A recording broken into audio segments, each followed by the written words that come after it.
G'day humans, Chris Stead here. Here I am at the Nintendo early look at Legend of Zelda Echoes of Wisdom, which is coming out on September 26 on the Switch.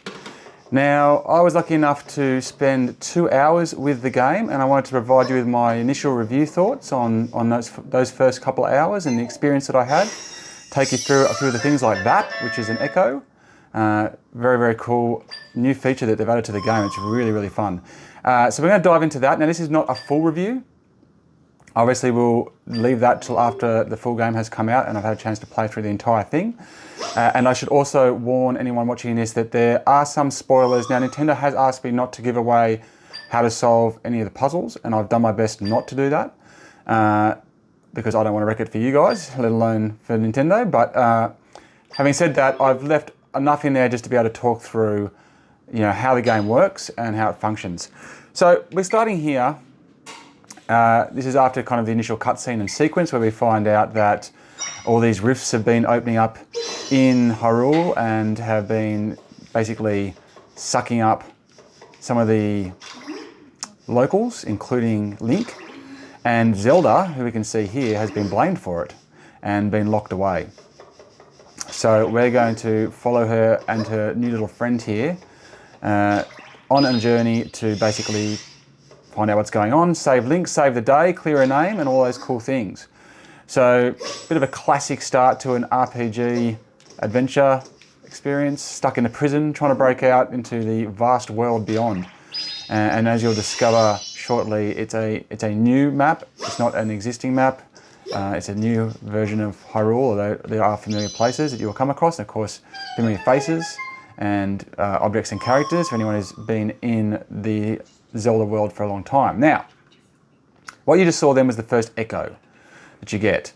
And what these echoes are basically is you've got this tri-wand that she's holding, and there's all these things you come across in the game, and you're about to find out just how many you come across. It's ridiculous. And you can basically absorb them, or the understanding of them, and at any point during the game, create them in the world.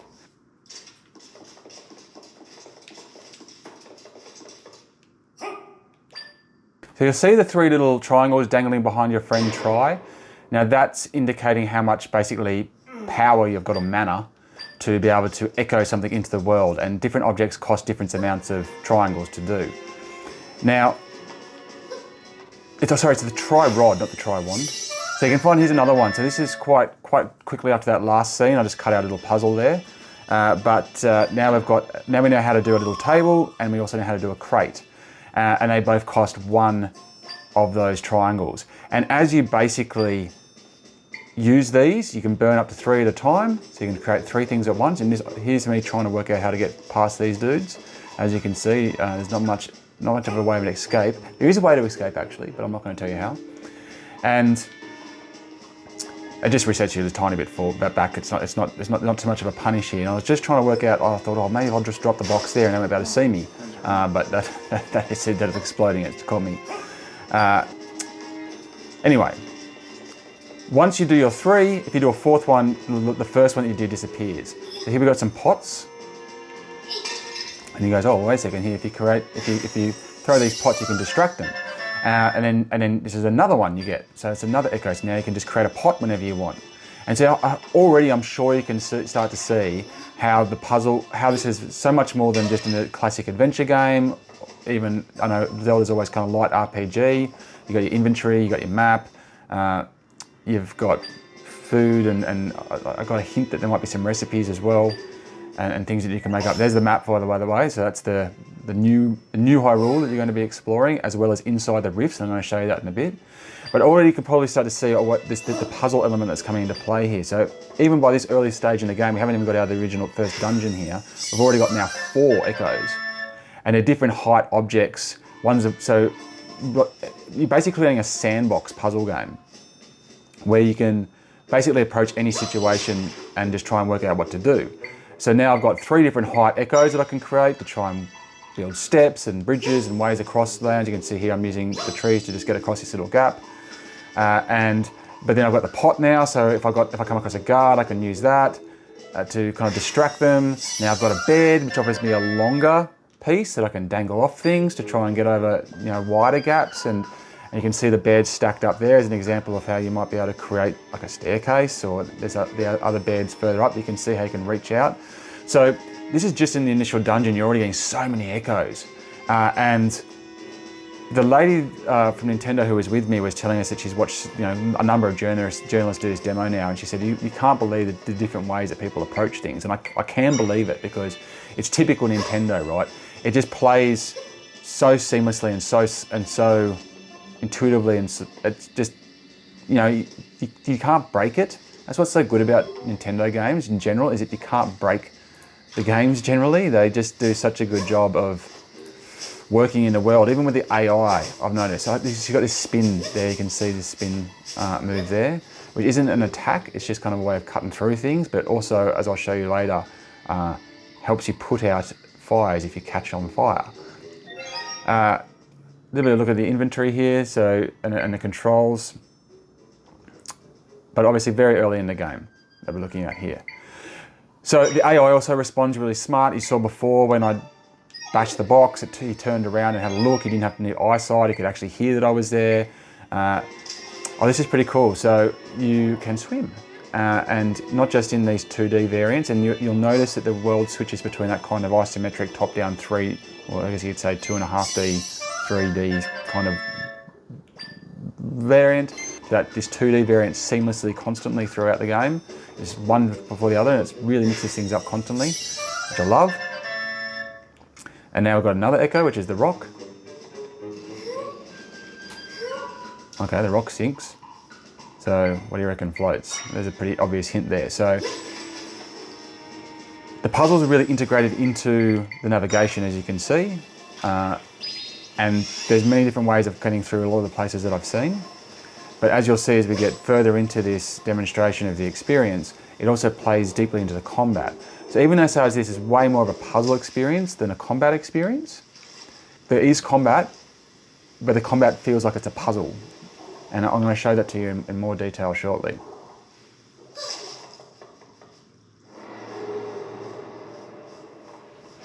So here we are, we're seeing kind of the rift, which is this rift that's kind of moving through Hyrule and just, you know, grabbing parts of the world and grabbing people and animals within the world and pulling them into the rift, which I'm sure is a, you know, it's pretty easy to understand what a rift's going to entail, given all the ways we've seen it implemented in video games in the past. You can see here it expanding, which is really interesting, a bit Fortnite-y. And off we go to the outside world. And another echo. So you're going to see these echoes really build up very quickly as we go through this demo, and different ways of using it. So you can knock out, I found this really intriguing, so I knocked out an enemy with the rock, you know, because that's my main weapon at this point. I've got the tri-rod, which isn't, you know, really a weapon, and I've got this rock. And then I start knocking out these little dudes, and then, wait a second. All right, so I can echo these guys as well. And you start to realize you can also echo monsters, so not just objects. And the monsters will then attack, and you can actually, you'll see some red arrows come up on it. You can actually choose what you want to lock. You can lock onto enemies like that and get your dude to, or your dudette, not sexist here, to attack, attack things on your behalf. And they cost a different amount of mana each as well, right? So you can effectively start building a little army of party members for you, with you, and then you're going to see how this plays out, and you can actually start to, like strategize on how you're going to use the different skills and abilities of the different monsters to then help you win specific battles against specific enemies. And yeah, even in just like there's another echo. So now I've got the spike. So how can we use this? It's constantly testing you and making you think of new ways. And every time that a new thing comes into your mix, the way that you feel like you can approach the world changes really dramatically and dynamically, and it's very engaging. And it's typically well done in Nintendo fashion. And while it isn't the full 3D Zelda experience that we've seen in Tears of the Kingdom, Breath of the Wild, it looks fantastic. It's very high, very detailed, very smooth, Works, wonderfully with the Switch, and yeah, in the first couple of hours of this game, I've really fallen in love with the experience, and I really hope that Nintendo can keep that going through the rest of the game, because they've added so much in the opening 2 hours. It blows my mind to think about how they're going to keep adding to this in rewarding ways as we move forward. So obviously this is a location that might be reasonable to any old school Zelda fans, and I do like the throwback, but yeah, it's very much its own game. I know we've had a lot of reimaginings in recent times. So this is another Echo. Now this is a pot that you can climb into. So this is a way again to get hide from enemies. And you come out, boom, another Echo.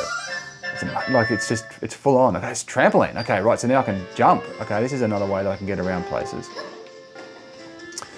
So I am obviously shortcutting through a bit of this so that I don't want to ruin the game for you or too much of the experience. But they have got waypoints, which you're going to see here. So this allows you to quick jump around the map. And so I am interested to see where there's a bit of Metroidvania to this down the track, where will we start getting echoes which make you think, oh, now I can reach that part back in the map that I saw earlier, or not. I didn't encounter that in this part of the game, but hopefully that's something that happens, because I think that'd be pretty neat and definitely add some longevity and intrigue to pushing on further into the game. I didn't know what to do this one, so this is an echo of a sign, but I'm not sure how that one's going to play out. I didn't find a need to use it in these early moments of the game, nor did I need to use this rock salt. So there's definitely a lot I've still yet to experience. One of the things I will say I did struggle with, you can see I'm on fire there. Nicely done, Zelda. And now I picked up an enemy that I can create an echo of and then set alight things. Now see, there's a little snake in the grass. Now watch this. I threw a firebomb in there. Boom, fire propagation, off we go. That's another strategy. Another strategy, you can burn them out. So it's just layer upon layer upon layer upon layer. It's building this incredible sandbox. And I think it's going to be really interesting to see the unique and interesting ways that people come up with getting past not just the enemies, but obviously the puzzles themselves. Sometimes the puzzles are just like, how do I get to this chest? How do I get past this area? You see I picked up this rope, they call it a rope, it's like a snake here. And this thing moves ridiculously. Oh, now this little dude is probably my favorite of all the echoes that I found, but also potentially a bit OP. I found myself leaning on the armadillo character frequently in a lot of my fights, and this is why, because it rolls around, it only costs, I think, 1 bit of mana, so you can get a couple going at once. I think it's only 1, or is it 2? It's 2. Sorry, so you're going to get 1 going, but you can really easily just cancel it and launch another one. Another echo. So, one of the few things that I've kind of come across that I haven't quite loved is that throwing like stones or enemies and everything on a diagonal, I found a little bit loose. I've just, like especially throwing rocks at things that are moving, I found that getting the angle right in this isometric view, I found a little bit challenging at times. And quite frequently I just kept launching it the wrong way. It's not too, I don't know if you saw that as well, by the way, you can create a bumper. So it bounce off you and then you can bounce it back. Just another neat little strategy. The monsters in this environment as well, so you can see how they try and target whatever you put into the environment before they target you. So you can use this in your strategy. So basically you can send something to distract them and then come at them from behind, or you can even launch like something slow like this, which is an easy target for them to destroy because it takes too long to basically warm up and have them jump at you. But while they're focusing on that, you can run around the back and drop the rope, the little snake dude, who's super quick, and get at them from behind. Or vice versa, try and distract them and then set them on fire from behind. So yeah, so I'm sure you're getting an idea here for how that is how that puzzle plays in, that puzzle experience plays into both the combat and exploration. All right, so here we are, we've gone into a rift now. I did skip a little bit there, but I just wanted to show you what it looks like inside the rift world. So it's a bit haphazard, as you can see. Things are floating around, and they're sideways, they're diagonal. There's characters in here that have been frozen in time. You've still got combat experiences which play out just as they do in a normal environment. It's not like low gravity or anything like that. And I'm not sure how often we're going to go in here, but obviously you got that big world map, you got dungeons, and you got inside the rifts. At the very least. All right, now we're going to introduce another whole thing here. So this is binding. Oh, now I wanted to show you this. See how I just created 2 crates? One thing I did get, look, let's just talk about this first, then I'll talk about that side of things. Okay, so the bind basically allows you to grab certain things in the environment, and then wherever you move, they move. So here I'm going to grab this rock, move down here, let it go. I mean, I don't think that's ruining a puzzle, right? That's pretty obvious. So I can get to the button. Okay, and then that plays into a lot of the puzzles that I experienced beyond this point. But also you can do it to kind of grab objects that you not want to like get off other creatures, but also grab creatures themselves. So you can launch one echo that's going to attack them and then hold them in a certain space, or try and grab them and drag them over a gap, or yeah, like all these kind of cool little strategies come into play. But now that I've got this, I kept pressing the wrong button so frequently, and I'm wondering if it's just because I've just played a lot of Xbox and PlayStation recently, so I'm a bit off the Pro controller. But I was starting to just press the wrong buttons a little too often. I was a little bit frustrated. It started to be a bit going on, and there's still more to come, trust me. There's that, and then also you're gonna, oh wait, I've got a sequence I'm gonna show you in a second actually. I'm gonna tell you about also that inventory, because this is actually also a really surprising hiccup you can get here, or echo, which is this spider. So what the spider adds to the mix is the ability to create a rope. And you can see that I fired the wand before I did it. I just kept getting it around the wrong way, doing my head in. So this is a bit I wanted to show you. So this is wrecking a puzzle to a certain extent, but it's a pretty obvious one. So I've got to do 3 things. Now look at the size of that echo menu already. And so you're going through here and you're sorting through, finding the one, going down, jumping up, then you got to switch to another one. Yeah, so this isn't a very rapid, this just kind of illustrates my issue with it, because you got to switch between 3 different things very quickly. And I wonder how that menu navigation was already starting to get a bit tedious, despite the fact that, you know, I'm only just at the start of the game. I can only assume there's a lot more echoes to come. So hopefully there's a better way of managing that, or hot buttoning some of the ones that you really want to use, and just making that experience a little bit more seamless, because I did find that, at least in these opening stages, starting to get at me. Okay, so here's a bit of combat where, and what you're going to see here is essentially me sucking. But I was just trying to throw all these different random ideas into the mix to see what could work. So right now I'm trying to get the fast snake, and then I'm trying to get the fire thing. So I was trying to get the fire to distract the dude while the snake attacked, and I'm mucking around with that type of stuff, and you will come up with your own strategy, but you kept getting to the fire before the fire could make a leap. So then I was like trying to get behind him, and then I'm trying to count my mana at the same time, because otherwise I could just drop one of those dudes. So yeah, you can see it kind of playing out. And I thought, well, what if I drop a couple of snakes that maybe can't hit both at once, and I can get him behind him with something else. So yeah, just chipping away.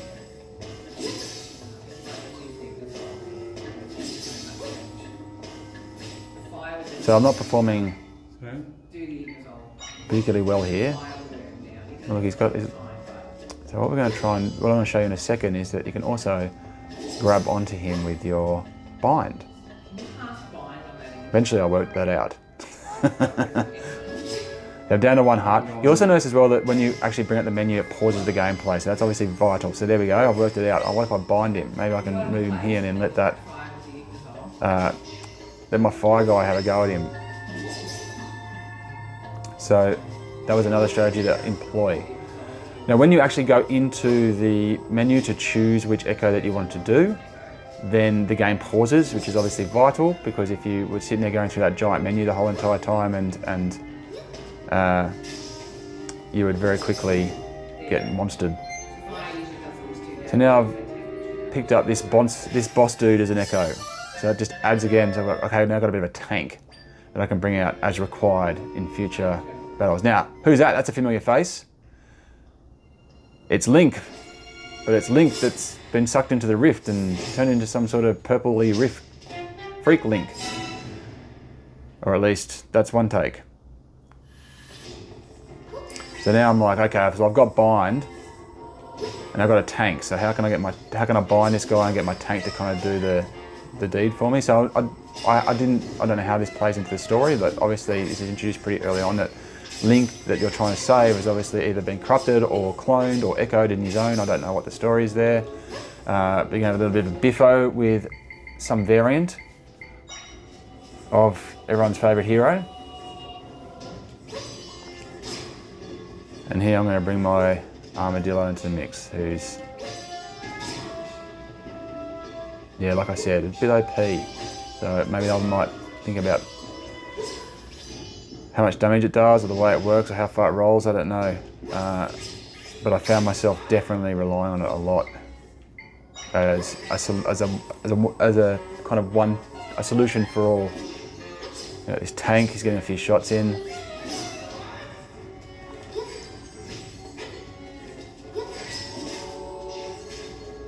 So, what this is showing you basically is the way that combat is a puzzle. And I think it's fantastic. It's such a different type of, it's such an engrossing way of playing. And I found myself really quite immersed very quickly in the game. And obviously, the soundscape we all know and love. What's Link dropped here? Sword. So we're adding yet another layer into the mix here. Now I'm going to show you how the sword works in a sec, because it's not just as simple as just equipping and using. There we go with my armadillo. Picked up yet another echo, so I don't know what we're up to now, but we're definitely in the teens. And now the sword requires activation, and then you have a limited time where you can use it, and you can see that kind of blue bar in the corner before it's no longer usable. So you have to be tactical in the way that you bring it out. So it doesn't instantly rob you of using your echoes and all that kind of strategy to do the puzzles, which is good. You kind of just save it until those moments where you're like, okay, I need to cut through some, whatever that was, rift wall, or otherwise use it. Okay, so here's yet another feature. So now we've got the sword, we've got the bind, and now we've got the bond. So the bond, basically, once you bond to something, wherever it goes, you go. And then this is just, you just kind of holding the button and you just let go, and off we go. So now we've got that in the mix as well. So you got the sword, the bind, the what we're doing here. Sorry, I just had a mental block on the name. And plus, you know, all these echoes as we're trying to platform through the world, puzzle through the world, and puzzle through combat. Very, very cool. All right, so here we go into the kind of the end of my demonstration or my experience. And this is about, I don't know, probably an hour and a half to 2 hours, probably about an hour and a half into the game. And look, I'm not going to kind of spend too much time on this. Needless to say, I'm not doing it right at the moment. Or am I? But yeah, look, my initial impressions are pretty. I think I've made myself clear about where I'm standing on this game at the moment. Very, very good. A lot of fun. They've done a typically fantastic job. Like, you just got to keep handing it to Nintendo. They just keep delivering really engaging, fun experiences from places that you think must have been would feel so tired and overdone by now, and then yet it just keeps feeling fresh. So I think this is going to be pretty close to a must-own for most Switch owners. There's so much more of this game I've yet to see and experience, and already I'm finding it pretty easy to recommend. It'd have to get pretty stale from here on in to really start to suffer. But yeah, I'm impressed. and really looking forward to seeing how the level design and the combat evolves to keep these echoes being useful and to keep these echoes and what echoes are to come, kind of relevant as you go forward in a way that you're constantly thinking about how you can use them in new and creative fashions to get to different and hard to reach places and beat hard to conquer bosses. That's what I want to see. All right, there you go. That's my initial review thoughts of Legends of Zelda Echoes of Wisdom. It's looking tops.